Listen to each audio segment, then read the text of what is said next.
Untuk aplikasi startup, ini formatnya sama semua. Yang membedakan adalah di sisi format pengisian data-datanya di sini.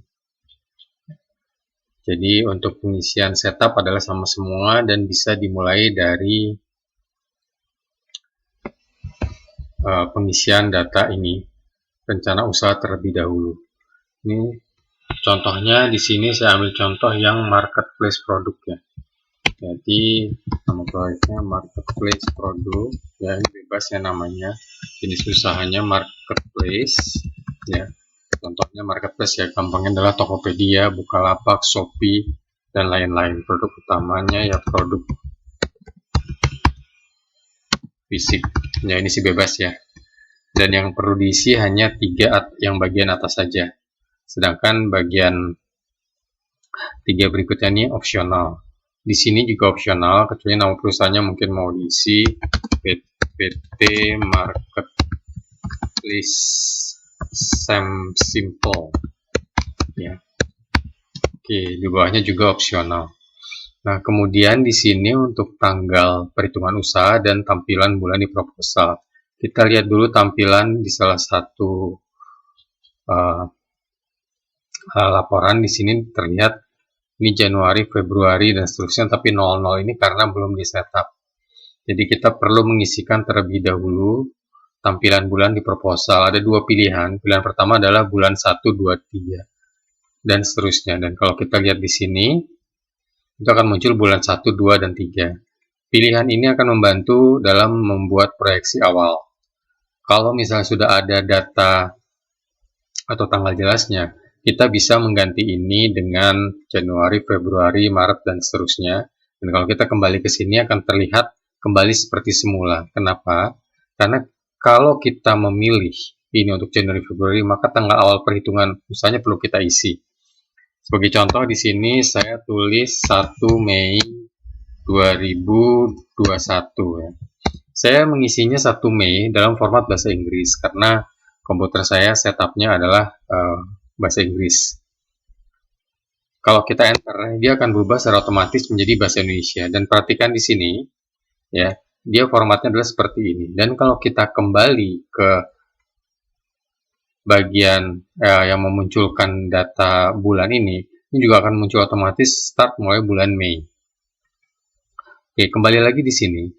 Kalau kita menulisnya 1 Mei, apa yang terjadi? 2021.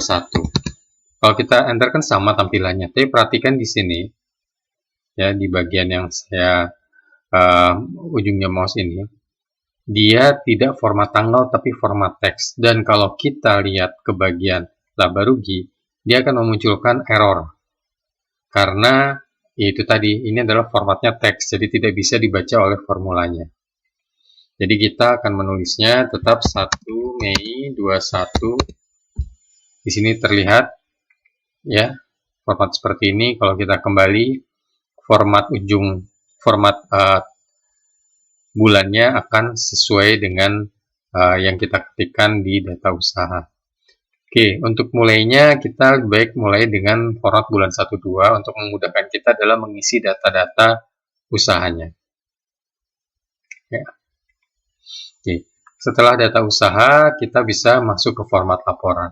Pada prinsipnya, di sini sudah diisikan kategori-kategori yang sesuai dengan perusahaan startup, terutama yang sifatnya teknologi atau IT. Ya. Penamaan di sini bisa diganti, ya. Hanya tidak bisa dirubah peruntukannya. Dan perlu diperhatikan, pada saat kita membuat proyeksi usaha, kita tidak perlu sampai detail sekali terhadap kategorinya. Cukup yang penting-pentingnya saja sehingga kita bisa mendapatkan profil dari usaha kita, apakah itu menguntungkan ataukah perlu di-revise. Jadi nanti akan banyak bolak-balik antara yang sudah diisikan di awal dengan angka-angka yang dirasa paling optimum dan juga sudah menyesuaikan dengan permodalan yang kita punya. Jadi untuk setup hanya 2 itu saja, ya, data usaha dan format laporan. Kemudian nanti kita bisa masuk ke bagian perencanaan. Berikutnya setelah setup dilakukan, kita bisa mulai masuk ke bagian perencanaan. Kita bisa mulai dari asumsi pendapatan di sini. perhatikan bahwa di bagian atas di sini ada ini fungsi grup ya. Jadi di sini untuk melihat, di sini sengaja saya bagi per grup kolomnya untuk melihat hasil perhitungan dalam 1 tahun atau per tahun. Jadi kalau mengisi angka di sini bisa langsung dilihat per tahunnya, dan teman-teman bisa melihat apakah angka-angka tersebut reasonable atau masih perlu di fine tune lagi, di fine tuning ya, maksudnya di adjust lagi untuk dicari yang paling optimum. Nah, ini untuk pembukanya. Fungsi kolom di sini untuk memunculkan angka-angka yang dimasukkan ke sini ke bagian proyeksi. Sedangkan di sini ada bagian bulan 1, bulan 2, dan seterusnya. Ini ada yang berisi formula, ada yang berisi kosong. Pada prinsipnya, di sini ini angkanya bisa diisi manual, bisa diisi sendiri, bisa dibuat formula sendiri. Termasuk juga kalau misalnya di sini ada data atau baris baru yang mau ditambahkan, bisa diinsert. Sebagai contoh di sini, saya ambil satu contoh di pendapatan, ingin dimasukkan satu lagi, bisa dilakukan insert. Hanya perhatikan bahwa insertnya itu adalah baris. Jangan insert di tabel di sini, karena akan merusak formula. Jadi harus insert di baris di sini, atau kalau mau tambah kolom adalah di bagian langsung di hurufnya. Hanya jangan ditambah kolom di bagian bulan ini. Jadi insert di sini bulan, jangan. Bisa dilakukan insert kolom hanya di bagian di sini yang tidak jadi sebelum bulan atau setelah bulan ya. Oke, ini saya kembalikan dulu, ini bisa insert delete ya di sini. Perhatikan tadi di angkanya atau di hurufnya di sini ya. Oke, kita akan mulai pertama dengan, karena ini marketplace produk ya, contoh mudahnya adalah seperti Tokopedia, Bukalapak, Shopee, dan lain-lain. Ini ada asumsi, kita membuat asumsi pengunjung apakah ada menggunakan aplikasi mobile atau dari web. Anggap saja sekarang pengunjungnya di bulan pertama 3.000, masing-masing 3.000. Ya. Ini kebetulan sudah saya isi rumus sendiri, bisa dirubah, bisa dihapus, bisa diisi manual. Ya. Kemudian di sini misalnya growth per bulannya mobile 5%, web 5%. Karena ini sudah ada rumusnya, maka dia akan bertambah sendiri. Sehingga nanti akan muncul total pengunjungnya. Di sini kalau kita lihat, ini total pengunjung per tahun ini dengan 5% growth, ini adalah sekian. Kalau misalnya kita rubah, misalnya ini terlalu sedikit nih, 40.000. Kita naikkan 10% growth. Nah, jadi total pengunjungnya lumayan meningkat dalam 1 tahun. Oke, kita buka lagi. Kemudian mitra baru. Kita mulai misalnya mitra baru di bulan pertama ada, kalau per hari ada 10 mitra, berarti ada 300 mitra. Kemudian growth-nya bagaimana? Misalnya kita setiap bulan ada 5%. Jadi ada penambahan 5%, sehingga dia akan bertambah hingga kita lihat lagi dalam 1 tahunnya. Jadi di akhir tahun itu akan ada 4.700 mitra. Kalau dirasa terlalu sedikit, dinaikkan growth-nya atau diedit manual di tabelnya di sini. Yang langsung diedit manual di sini nggak ada masalah. Kemudian misalnya setiap ada mitra baru memasukkan 10 produk di sini, kemudian mitra lama misalnya regular memasukkan 5 produk ya. Jadi di sini yang dimasukkan adalah angka rata-ratanya. Tidak perlu terlalu detail di sini karena yang ingin dilihat itu adalah sebenarnya gambaran besarnya secara per tahun. Jadi di sini bisa terlihat total produk ada 200.000 total produk. Di sini mitra baru 64.000 tahun pertama. Nah, ini hubungannya adalah ini belum ada rumusnya. Dan ini kebetulan rumusnya sama semua, jadi bisa di drag dari atas sini ke bawah untuk memunculkan angka. Jadi demikian juga nanti kalau sudah misalnya di insert, jangan lupa untuk rumusnya di drag ke bawah. Oke, jadi kita total produknya. Kemudian masuk ke bagian transaksi. Di sini asumsinya adalah dari pengunjung ini ada 10% yang melakukan transaksi misal ya. Kemudian jumlah pembeliannya, misalnya setiap satu pembeli melakukan pembelian 2 produk, sehingga ini ada 1.200 produk yang terbeli untuk total pengunjung, untuk total pembeli ada 600. Kalau misalnya ini rata-rata, kalau misalnya ternyata ada yang beli 1 dan 3 dan ternyata asumsinya adalah 1,5, bisa ditulis 1,5 di sini. Ya, karena ini ada pembulatan, jadi perlu dirubah dulu formatnya, ditambahkan koma di sini. Ya.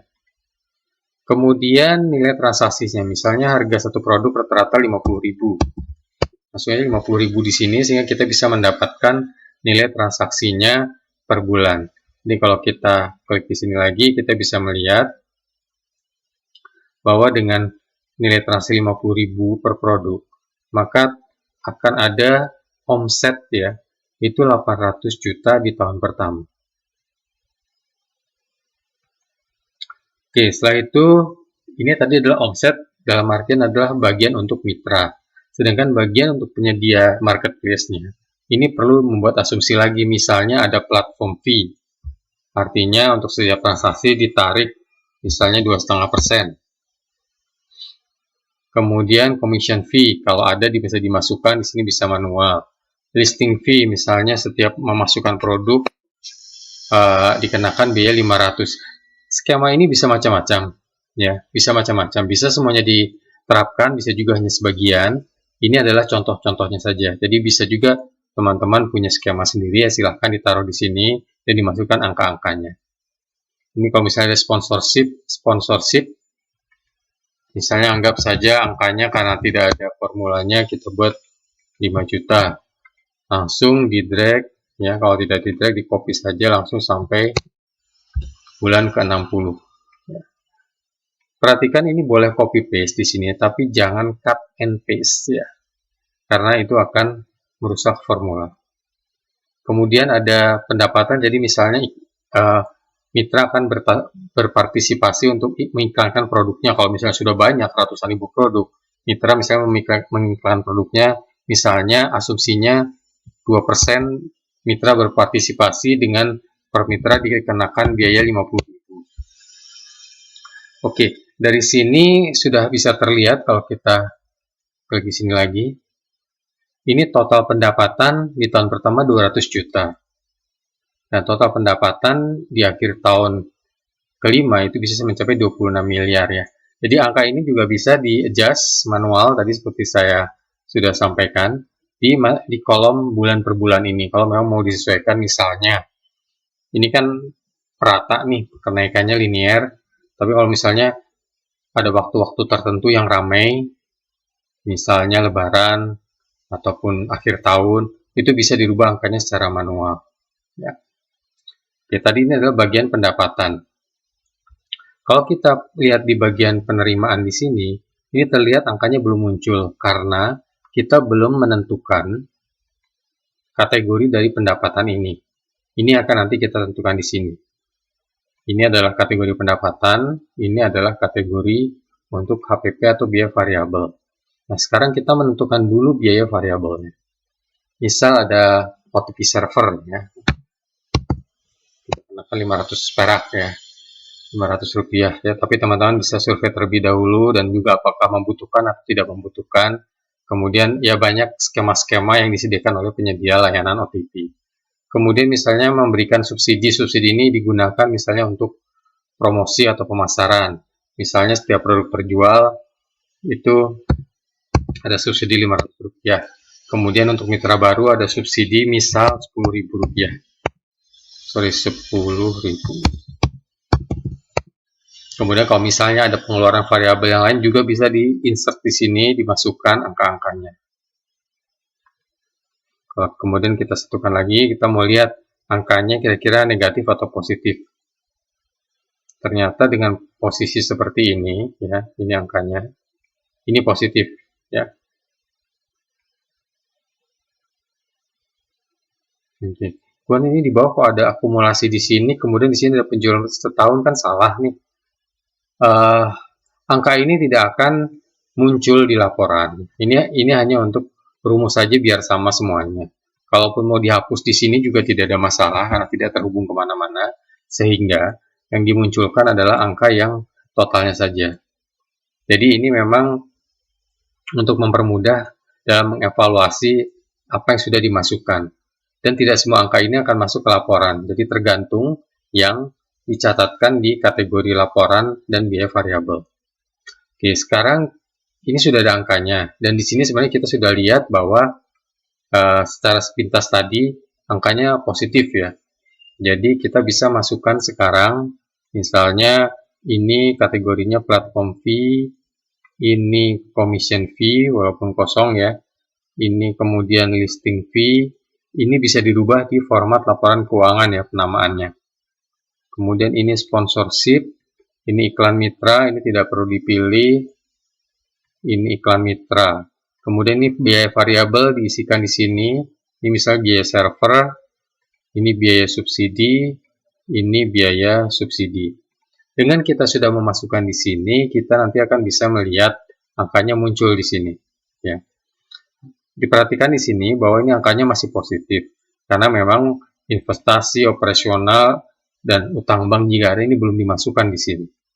Dan kalau kita lihat di laba rugi, ini sebenarnya masih laba rugi kotor, karena beban operasionalnya belum masuk di sini. Jadi pada prinsipnya data utamanya sudah masuk di sini. Ini bisa dirubah-rubah dan juga bisa ditambahkan di bawah. Ini format memang disediakan untuk kalau misalnya ada data lain yang ingin dimasukkan. Itu untuk asumsi pendapatannya. Nah, setelah itu kita bisa masuk ke bagian asetnya.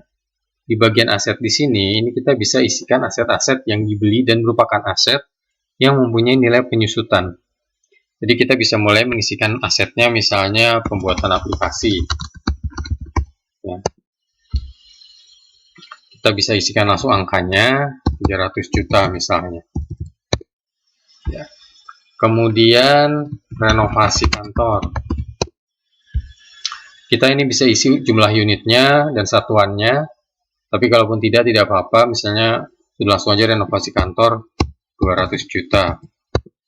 Kemudian kita membeli komputer. Komputer jumlah unitnya 10 unit. Harga komputernya 15 juta misalnya ya. Ini satuannya set. Jadi jumlah unitnya 10, satunya set, harganya 15 juta. Ini 150 juta. Ya, jadi ini kita bisa isi 150 juta di sini tidak diisi atau diisi 15 juta, otomatis akan dikalikan dengan jumlah unitnya. Kemudian meja kursi. Kemudian misalnya printer. Jadi kita bisa isi di sini. Meja kursi langsung saja 5 juta. Printer misalnya perlu 2 unit. 2 unit printer harganya 2 juta. Oke, selanjutnya kita bisa memilih kategori. Misalnya bagian atas adalah aplikasi, peralatan infrastruktur, renovasi kantor, masukkan ke tanah dan bangunan. Komputer, elektronik, meja kursi, masuk ke peralatan kantor, kemudian printer. Ini bebas ya, jadi bisa dirubah namanya dan juga bisa dipilih sesuai yang dirasa cocoknya. Tapi nanti pada saat kalau misalnya panduannya itu sebenarnya ada di pajak, jadi mereka ada panduan barang-barang apa saja yang bisa dimasukkan penyusutan dan kategorinya di mana. Tapi untuk pembuatan bisnis plan, saya pikir tidak perlu sedetail itu, nanti saja pada saat membuat laporan keuangannya. Kemudian setelah itu bisa diisikan pengeluarannya ini apakah sekali atau beberapa kali. Ini sebagai contoh, ini saya copy saja, bagian totalnya saya copy, saya masukkan ke sini, paste as values, untuk mempercepat saja. Bisa juga misalnya ini dibagi 3, ini kan pengeluaran cash. Ini detail, jadi 100 juta dibagi 3 dalam 3 bulan. Bisa seperti ini. Ya. Kemudian untuk penyusutannya sendiri bisa diisikan di kalkulator penyusutan. Ya, di sini masa manfaat misalnya 18 tahun, 8 tahun, ini anggap saja sudah nilainya 0, 0, 0 ya, untuk permudah. Jadi akan muncul semua nilai penyusutannya yang secara otomatis akan masuk di laba rugi. Ya, ini akan muncul angkanya secara otomatis. Oke, kembali ke investasi aset. Ini sudah. Kemudian kita cek lagi ke penerimaan pengeluaran kas. Sudah ada investasi muncul. Jadi di sini sudah terlihat total kebutuhan modal hingga bulan ketiga. Ini sudah nilainya 640 juta.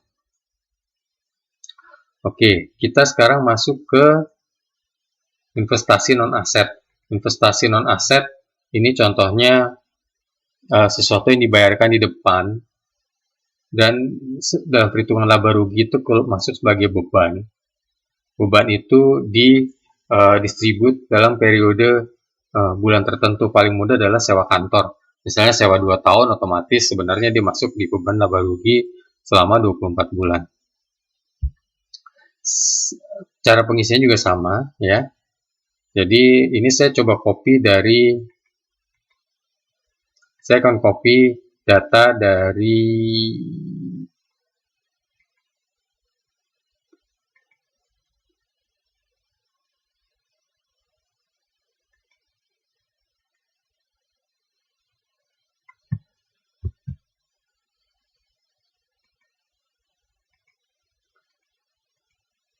Oke, di sini saya coba percepat dengan mengcopy data dari yang sudah berisi contoh ya. Ini adalah sewa kantor. Ini bulan pembayaran bulan pertama kalau misalnya per tahun. Ini jumlahnya untuk yang dibayarkan selama periode 12 bulan. Jadi diisi 1, diisi 12. Ini bisa diisi formula sendiri ya. Jadi penggunaan per bulan. Ini kan mudah nih. Hanya angka ini dibagi 12. Ini penggunaan per bulannya. Kemudian ini pendaftaran Google App Store, Apple Store. Google hanya sekali. App Store bisa ada pembayaran pendaftaran per tahun, bayar sekian. Ini bisa dilihat lagi terhadap peraturan yang baru kayak gimana. Kalau ada hosting 3 tahun misalnya, langsung ini bulan kemarin, bulan ketiga dengan periode penggunaan selama 36 bulan, sehingga per bulannya ini 2 juta. Angka-angka ini dimasukkan sebagai investasi non-aset, dan nanti angka ini akan muncul secara otomatis ini harus di-set terlebih dahulu nama asetnya. Bukan nama aset, jadi bebannya harus di-set dulu untuk bisa memunculkan di laporan laba rugi. Misalnya ini sewa tempat. Ini masuk ke biaya server dan hosting. Ya. Jadi kalau nanti kita masuk ke laporan laba rugi bulanan, kita lihat di bagian bawah, ini angka ini sudah akan muncul secara otomatis. Ya, tidak perlu diisikan di beban operasional, kecuali kita membayarkannya bulanan. Jadi setelah investasi non-aset tadi, kita bisa masuk ke daftar beban operasional. Di sini sama juga, kita bisa mengisikan data-datanya di sini. Ini saya kembali copy dari data yang sudah ada.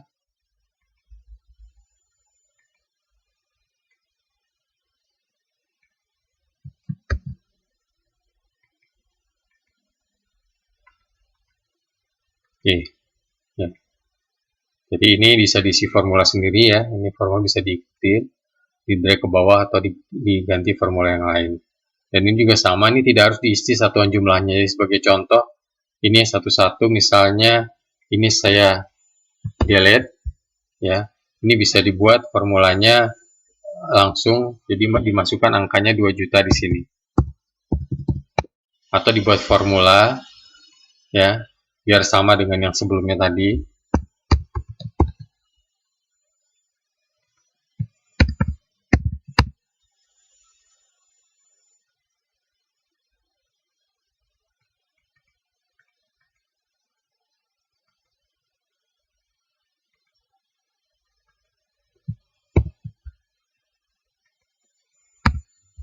Formulanya bebas, ini hanya contoh saja.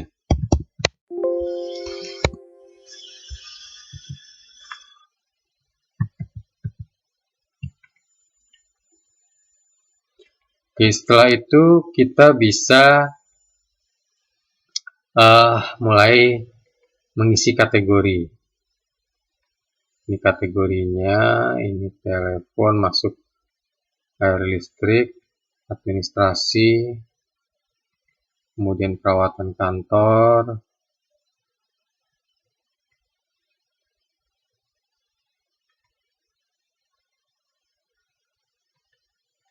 transportasi, ini listrik dan air. Ini saya copy ke sini. Ini pemasaran, kemudian hosting. Ini adalah penambahan, bisa tambahkan di sini. Oke, ini pengembang. Tadi sudah ada hosting, ini ada hosting lagi. Ya, nggak ada masalah ya. Jadi ini saya cuma ingin menunjukkan bahwa nanti akan dijumlahkan secara otomatis. Di sini sudah ada hosting 3 tahun, tapi di sini juga dimasukkan ada hosting lagi. Nanti akan dijumlahkan karena ini hubungannya adalah ini pembayarannya bulanan. Misalnya ada 2 hosting yang berbeda, yang satu bayarnya langsung 1 tahun atau 3 tahun di depan. Ini pengembangan usaha. Oke, setelah itu kita bisa mulai mengisi rencana pengeluaran kasnya. Ya, ini saya ambil contoh, saya langsung saja masukkan di bulan pertama sekian. Tapi ini mungkin bisa berbeda, misalnya bulan pertama 15 juta karena hanya baru 1 orang, kemudian bulan kedua sama, bulan ketiga baru 3 orang, dan seterusnya. Ini bisa diisi manual. Ini sebagai contoh, ini saya drag aja langsung ke kanan, jadi selama 60 bulan, ini tidak ada perubahan. Ya, ini versi sederhananya. Jadi kalau kita lihat ke sini, proyeksi tahunan, ini sudah muncul semua data-datanya. Sehingga di sini bisa terlihat bahwa 2 tahun pertama ini tidak ada laba sama sekali. Ya. Nah, kemudian tahun ketiga, 4, 5 baru positif. Lalu bagaimana dengan arus kasnya?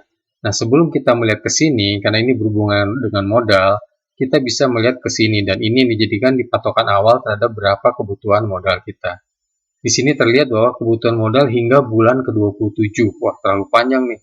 27 bulan negatif. Berarti harus ada yang dikurangi atau ditingkatkan transaksinya. Oke, ini yang tadi kita adjust nih. Dan kemudian ada lagi yang bisa dilihat adalah ini totalnya berapa nih yang investasinya dari sini kalau 27 bulan, 3M. 3M tapi 27 bulan negatif. Oke. Sekarang kita coba balik dulu, kita naikkan dulu untuk transaksinya, misalnya pembelinya ada 20%. Apa yang terjadi? Kita masuk ke bagian penerimaan pengeluaran kas, ternyata masih hingga bulan ke-27. Oke, kita rubah lagi sekarang.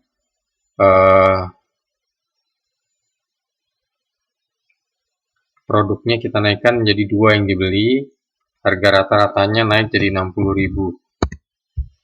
Oke, kemudian platform fee-nya dinaikkan jadi 3%. Kita lihat lagi sekarang ke penerimaan pengeluaran kas. Naik, tapi baru ke bulan 26. Ya. Jadi ini akan perlu di-adjust hingga didapat angka yang paling optimum. Oke, kemudian pendapatan iklan mitra ini sudah. Nah, di sini subsidi mitra baru misalnya kita kurangi 6.000 per mitra baru. Jadi subsidinya kita dikurangi. Oke, bulan ke-25. Oke, di sini kan naik terus ya.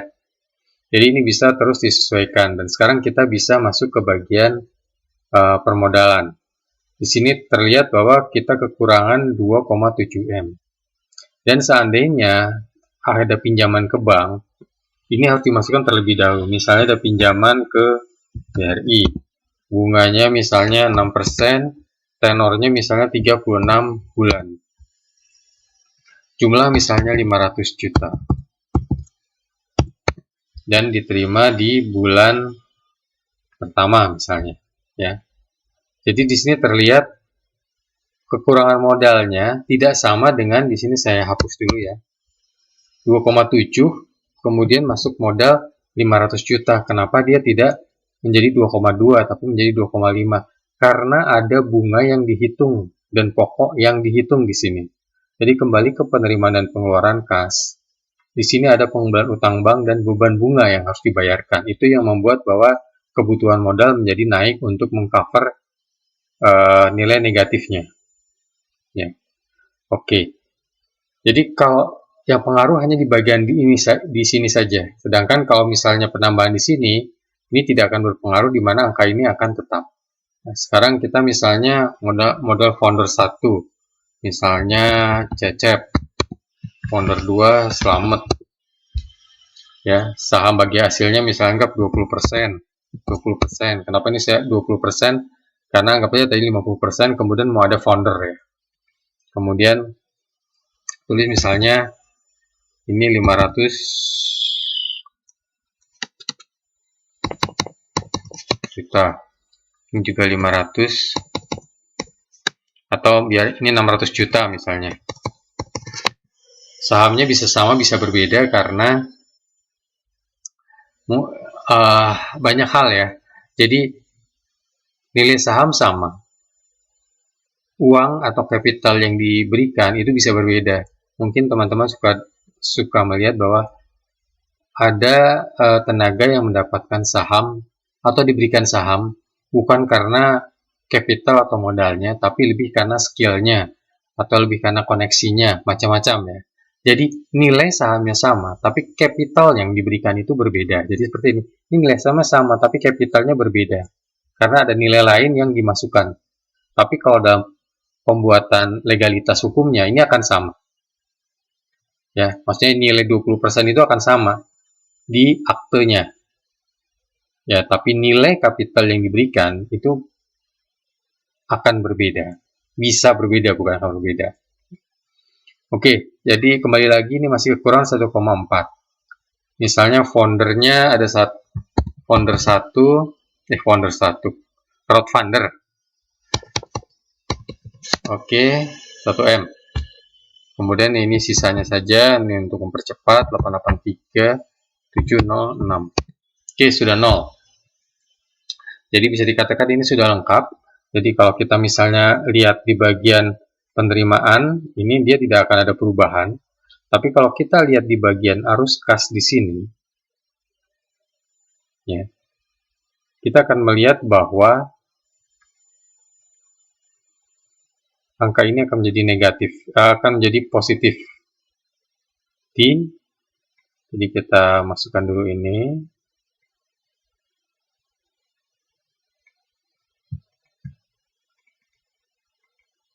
Oke.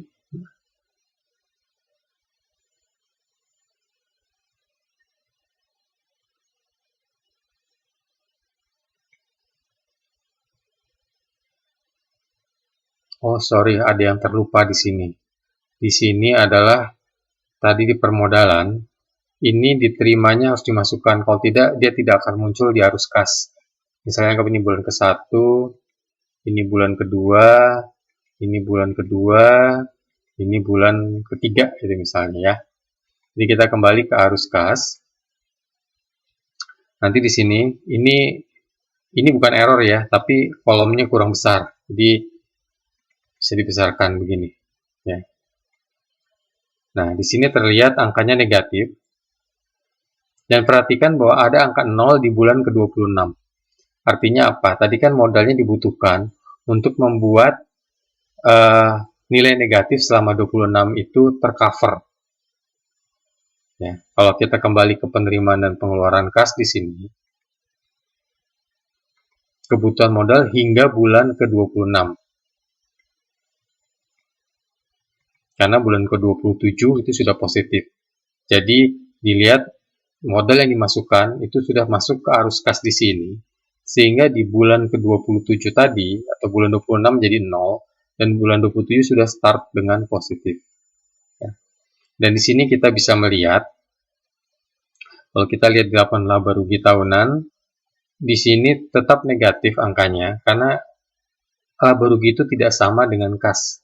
Ya, kadang-kadang orang suka menyamakan atau mungkin sering melihat menghitung laba rugi berdasarkan kas yang masuk dan keluar. Tidak sepenuhnya salah kalau memang transaksinya betul-betul keluar dan masuk pada saat dalam periode yang sama. Tapi kalau periodenya berbeda, terlihat di sini. Kan ada penyusutan yang harus dimasukkan. Tadi ada nilai kontrak yang mungkin covernya bukan untuk setahun, tapi untuk 2 tahun, dan seterusnya. Sehingga di sini bisa terlihat laba rugi adalah sekian. Tapi kalau kita lihat arus kas tahunannya, nilainya berbeda. Ya, saldonya positif. Oke. Dan di sini kalau teman-teman paham terhadap parameter keuangan, di sini bisa di-set parameter-parameternya. Ya, kemudian angka ini akan muncul otomatis, dan untuk melihat ini relatif. Relatif dalam artian tidak semua angka-angka ini menunjukkan bahwa bisnis ini baik atau buruk, tapi ini relatif terhadap bisnis yang memang dijalankan. Ya, sebagai contoh startup yang digital ternyata mereka tahun pertama, tahun kedua mungkin belum mendapatkan keuntungan, atau mungkin masih pengembangan, atau mungkin targetnya tidak 1-2 tahun tapi 5 tahun. Jadi ini parameter umum keuangan. Di sini kita bisa lihat di ringkasan eksekutifnya selama 5 tahun. Sekali lagi kalau ada seperti ini bukan error, tapi kolomnya kurang lebar. Ya. Oke. Jadi terlihat angkanya, ini juga sama, ringkasan eksekutif ini bisa diedit. Jadi silahkan diedit, karena ini tidak terhubung langsung di perhitungan, tapi lebih mengambil data dari laporan-laporan yang ada. Jadi bisa diedit, bisa di-linkkan lagi sama teman-teman untuk mengambil data yang mungkin teman-teman rasa lebih perlu untuk ditampilkan. Kemudian ini proyeksi tahun pertama, ya mungkin di sini saya ambil, tahun pertama di sini kalau misalnya mau dicetak, tinggal dicetak di sini, dilihat di sini, ya. Ini sudah muncul angka-angkanya, hanya mungkin perlu dirapikan. Dirapikan dalam artian di sini sudah saya sesuaikan dengan landscape A4, kemudian kolomnya dalam satu halaman, tapi mungkin perlu dirapikan agar pada saat dicetak bisa menyesuaikan dengan dokumen yang teman-teman buat. Kemudian juga sama, untuk bagian yang kosong bisa disembunyikan ya, jangan di-delete, disembunyikan. Sebagai contoh di sini nih kosong semua, bisa di-hide ya, untuk mengurangi informasi yang memang tidak ada isinya gitu. Jadi tidak perlu ditampilkan. Ini yang setahun, ini yang 5 tahun, sama sudah ada grafiknya juga. Ya, jadi ini bisa dicetak atau mau disesuaikan lagi, diatur-atur lagi, silahkan. Ya. Dan ini yang kosong-kosong ini bisa disembunyikan.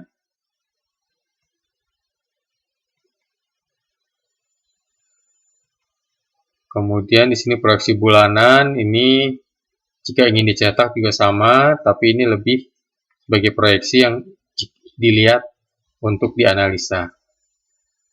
Karena di sini sudah disiapkan yang untuk dicetaknya.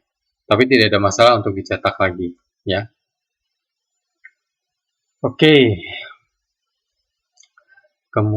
Saya kira itu untuk perencanaannya, untuk menghasilkan proyeksi yang bisa dicetak, dan teman-teman bisa dapat gambaran startup marketplace yang teman-teman buat kira-kira optimumnya bagaimana.